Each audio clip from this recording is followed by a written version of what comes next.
Imagine sitting in a coffee shop on like a random Tuesday afternoon. You're just absent-mindedly doodling on a paper napkin while you wait for your cappuccino to cool down. Right, just making squiggles. Yeah, exactly. You're drawing lines, circles, maybe making random connections between shapes, and you're not putting any real thought into it at all. Just totally zoned out. Totally. But then, you step back, you take a real look at that napkin, and you realize you haven't just been doodling. You have accidentally drawn the exact to-scale map of the London Underground. Oh, wow. Right. Every station, every line, just perfectly intersecting. It's this complex map you didn't even know you had inside your head. I mean, that is an incredibly eerie thought.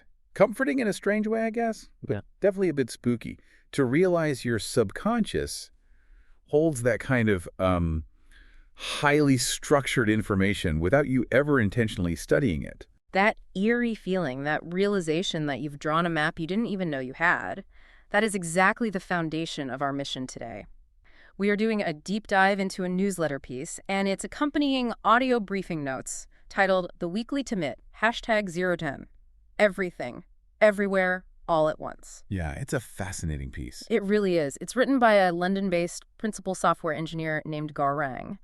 And our goal for you today, listening to this, is to explore this really fascinating phenomenon, like what happens when a person simply shows up to write honestly about their ordinary, everyday life. And then accidentally reinvents thousands of years of ancient philosophy. Yes, exactly that. The premise here is just incredibly compelling because, we're looking at an intersection that usually goes totally unnoticed. I mean, this isn't just a technical breakdown of software engineering. Right. And it's definitely not some dry academic lecture on philosophy. Yeah. It's an exploration of how lived experience, if it's paired with genuine honesty, naturally converges on these universal truths. It's like the implication is that the map is already inside us. Right. Just waiting for the right conditions to be drawn out. Precisely. And for you listening, I mean, we know you're someone who loves to learn. You're probably constantly consuming new frameworks, trying to stay informed, just fighting through the modern information overload we all deal with. Oh, absolutely. The pressure to find the next big idea is real. It's exhausting. But what if the deepest wisdom you're actually looking for is already hiding in your mundane daily moments? Okay, let's unpack this. Before this engineer reached his 10th post, he had written 9 others. Right. The first 9 commits. Yeah. But prior to starting this specific project, he describes his writing process as just, wandering? He wrote occasionally with no set cadence, no real commitment. He was essentially just waiting for a massive, profound idea to strike him out of nowhere. Exactly. Yeah. And he was constantly wondering why his scattered thoughts never accumulated into anything meaningful. Well, because he lacked a defined structure, you know, or what he eventually called a container. A container, right. Yeah. So to solve this wandering, he decided to create that container by starting the weekly commit. And the constraint he designed was brilliantly simple, yet honestly incredibly demanding. He just had to show up and write from whatever that specific week gave him. Right. It could be a brief conversation at the dinner table or a really mundane commute on the London Underground. Or just staring blankly at a terminal screen late at night. Exactly. The mundane nature of the material wasn't a flaw, it was the entire point. See, I have to push back on that approach a little bit because, we are so conditioned to think that creativity is supposed to be about boundless freedom, right? The whole romantic idea of waiting for the muse to arrive. Yeah, exactly. Like, why would forcing yourself onto a strict weekly deadline and restricting yourself to just whatever random, unexciting thing happened that week, why would that actually produce better, more profound work? It seems counterintuitive. It does. It's like saying a river is somehow more powerful when you build concrete banks around it. Well, the river analogy actually captures the mechanics of this perfectly. Because think about it. A river without banks is just a swamp. Oh, right. It just pools up. Yeah, it spreads out, it loses all its momentum, and it stagnates. The banks are what create the pressure that drives the water forward. Okay, that makes a lot of sense. And we actually see this exact mechanical relationship between constraint and expression in the work of the 13th century Persian Sufi mystic and poet Rumi. I love this. From a modern software engineer in London to a 13th century Persian mystic. Yeah. The net we were casting here is incredibly wide. It's wild, but the connection is so solid. So Rumi built an entire philosophical framework around this concept. In his greatest work, the Masnavi, he opens with this really vivid image of a reed flute. Okay, a flute made from a reed. Right. And the flute is crying or singing, specifically because it has been cut from the reed bed. It has been violently separated from its origin. So the cutting is what makes it a flute. Exactly. Rumi's profound insight is that this separation, this hollowing out, this cutting and shaping into a constrained form, it's not an obstacle to the music. It is the absolute necessary condition for it. Because the reed makes no sound while it's still rooted and full and free in the bed. Precisely. So to make music, it has to be hollowed out. It has to have holes cut into it. The constraint literally creates the instrument. The constraint enables the expression. So looking back at our engineer, his earlier period of wandering was a necessary phase, right? It's how he absorbed the raw material of his life and learned what he actually had to say. But the weekly container of his newsletter gave that scattered wandering the shape it needed to become, like an actual audible song. Right. And the author notes something really profound here. He says the instrument isn't the writer. The instrument's the practice itself. The instrument is the practice. Wow. Okay, so he builds this container. He pours his honest, ordinary life into it for 9 consecutive weeks. Because he committed to that practice, an unconscious shape began to emerge across those 9 posts. Yeah, and when he finally stepped back and looked at the shape of those 9 weeks, like looking at the napkin doodle, he realized he had drawn a very specific map. He had unconsciously traced the work of Joseph Campbell. Yes. The power of myth. I mean, Campbell was a scholar who spent his entire life analyzing myths from virtually every culture on Earth, and he found the exact same underlying narrative structure repeated over and over again. Right, Campbell called it the hero's journey. And whether you're looking at ancient Greek epics, indigenous folklore, or even just modern cinema like Star Wars, the skeleton is identical. A person leaves their familiar world, right? Exactly. They face a trial that fundamentally breaks something open inside them, and then they return to their community changed and carrying a vital gift that the world needs. And when our author looked back at his 9 posts, his 9 commits, to use the software terminology, he realized they mapped perfectly onto this ancient journey. That's incredible. It is. So post #001 was the departure. And here's where it gets really interesting. His departure wasn't about, slaying a mythological beast or leaving a village. Brought from it. It was a story about a MasterChef India contestant named Ratna. Ratna had tragically lost his hands, but instead of giving up, he engineered an entirely new mechanical way to cook. Yeah, the author's first post was basically an exploration of Ratna making this small, totally unremarkable yes to stepping into the unknown, despite massive limitations. Exactly. And then posts #004 and #005 serve as the ordeal phase of the journey, while posts #007 and #008 map to the return. What's fascinating here is how the author's everyday life so perfectly illustrates Campbell's deepest and honestly most misunderstood insight. Which is what? Well, the ordeal in the hero's journey is rarely a literal dragon. For this engineer, the ordeal was dealing with a system dashboard showing a potential production outage. Right, combined with a highly stressful work request that arrived just before he was supposed to go on leave. Exactly. Campbell realized that the reason the hero's journey resonates universally is that it isn't actually a story about external events at all. The outer journey is always, entirely, a map of the inner one. So the villain in the story is not the flashing red lights on the dashboard. Never. The villain is never the production outage, and it's never the demanding colleague. The villain is simply a mirror. A mirror reflecting who the author becomes when the system pushes back against him. Yes.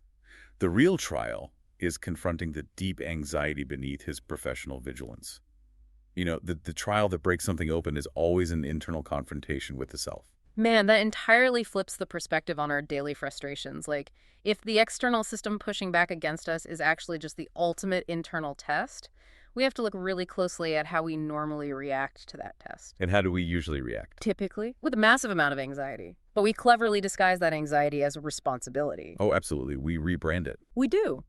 And to understand this mechanism, the author points to the Bhagavad Gita, which is super interesting because this was the only ancient text he actually knew about before he started writing these 9 posts. It was part of his cultural background growing up. Right. And the opening sequence of the Gita sets up this exact internal confrontation perfectly. Yeah, you have the brilliant general, Arjuna, right? Yep.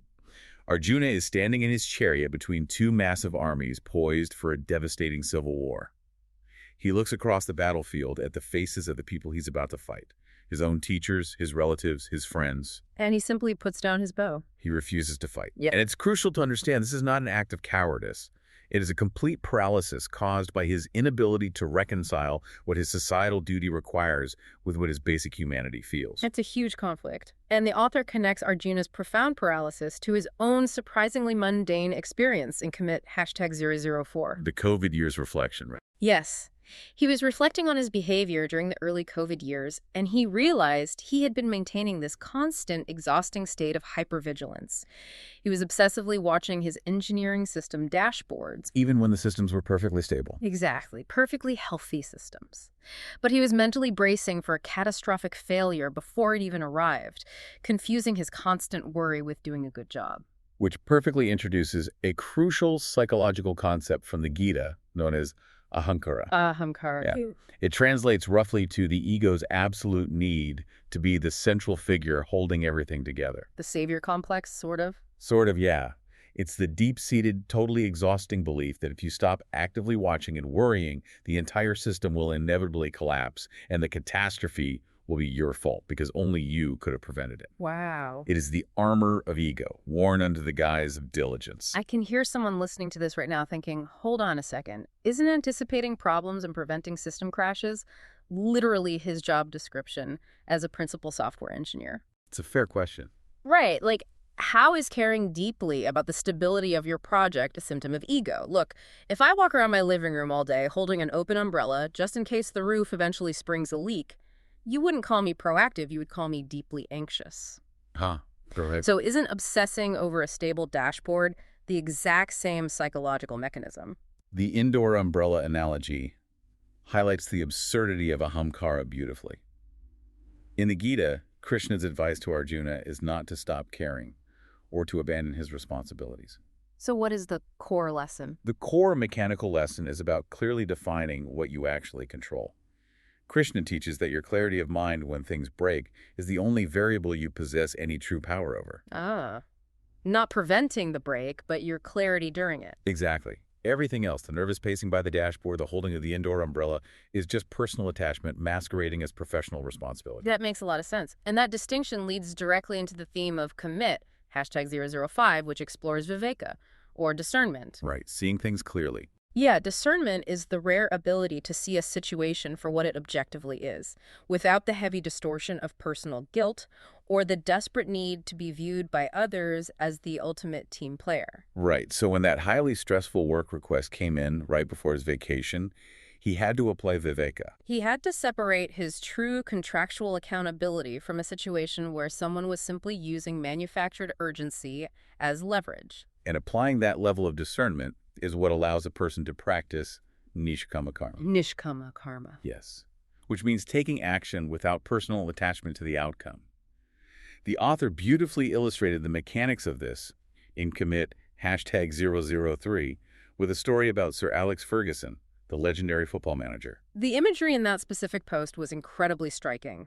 It described Ferguson sitting completely alone in a dark room after making the decision to drop a fiercely loyal friend and veteran goalkeeper from the starting lineup. He dropped his friend because he had to save the team's season. Yeah. And the documentary footage of that moment showed a man in real, palpable, emotional pain. I mean, he wasn't a cold, heartless tactician dismissing a piece of equipment. He felt the weight of the personal betrayal. But the action itself was clean. Undeniably clean. The leadership role required a specific decision to ensure the survival of the collective, regardless of the severe personal cost to his own relationships. That is the essence of nishkama karma. Taking action without the ego getting involved. Right. It's executing clean action, entirely free from the ego's desire to have everyone like you. Okay, so if gripping the steering wheel too tightly, like staring endlessly at the dashboard or trying to manage everyone's emotional reaction to your decisions, if all of that is just ego, what is the mechanical alternative?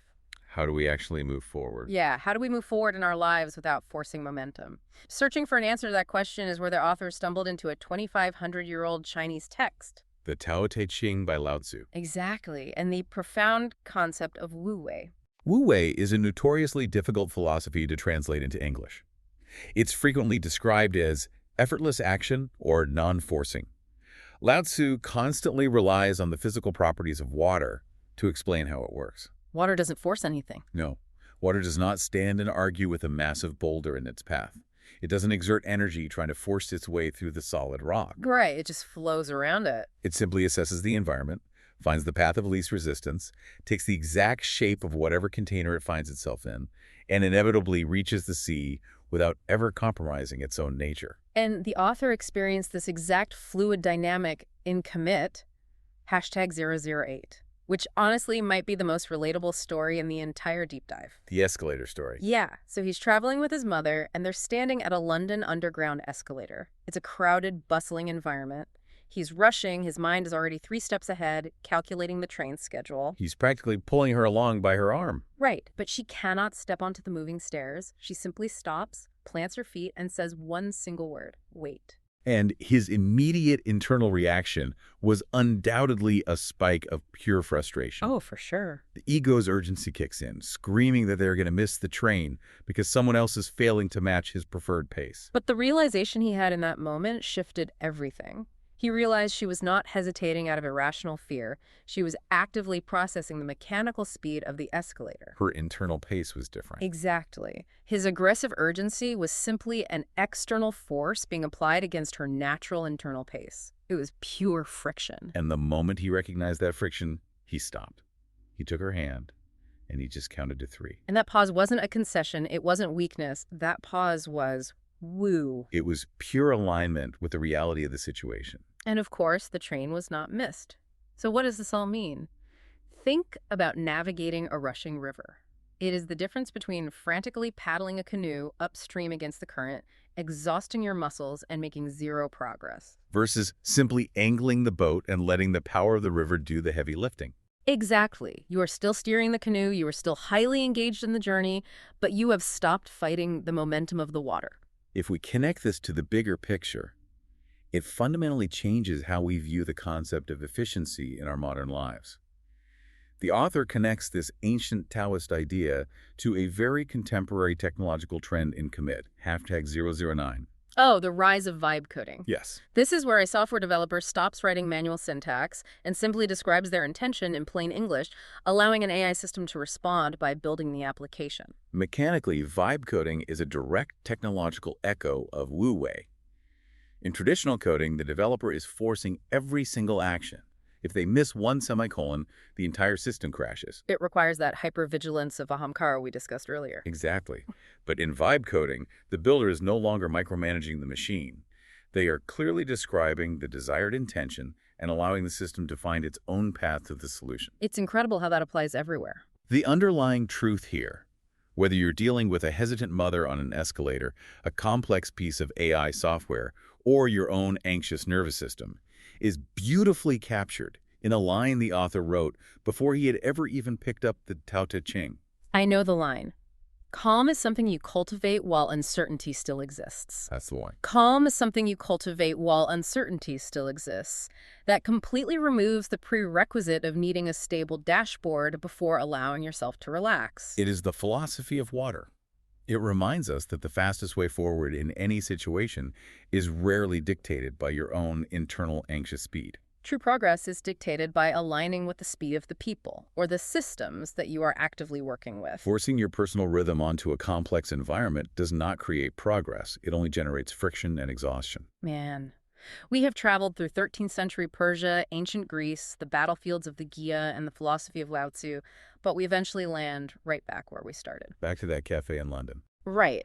The author is sitting at his table. His cappuccino has gone completely cold. He's looking at his laptop screen with these 9 tabs open. 9 entirely ordinary moments from his everyday life.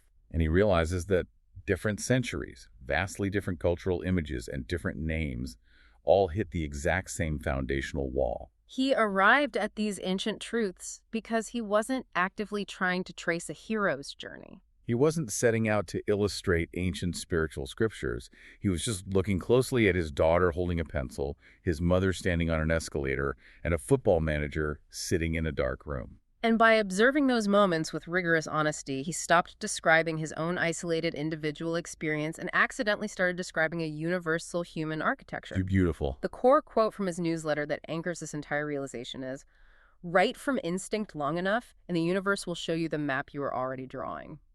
Radical honesty, it turns out, leads absolutely everyone to the exact same destination. It serves as a powerful reminder for anyone feeling overwhelmed by the modern world.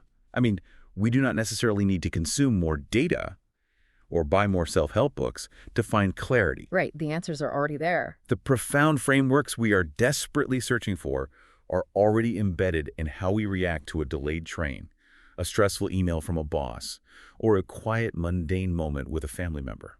As we wrap up this deep dive, I want to bring this perspective right back to you listening to this right now. Our goal is always to extract the nuggets of insight that you can actually apply to your own reality. And we've spent this time exploring how paying attention to ordinary moments can uncover ancient universal maps. Right. Exploring this engineer's journey raises a profound question for all of us regarding how we view our own daily routines. It really does. If radical honesty about the mundane, unglamorous moments of life naturally uncovers these epic, ancient frameworks, what profound personal myth are you currently writing with your own daily routines, your stressful commutes, and your dinner table conversations without even realizing it? That's the real question. When you finally step back and look down at the napkin you've been doodling on all your life, what map are you really drawing?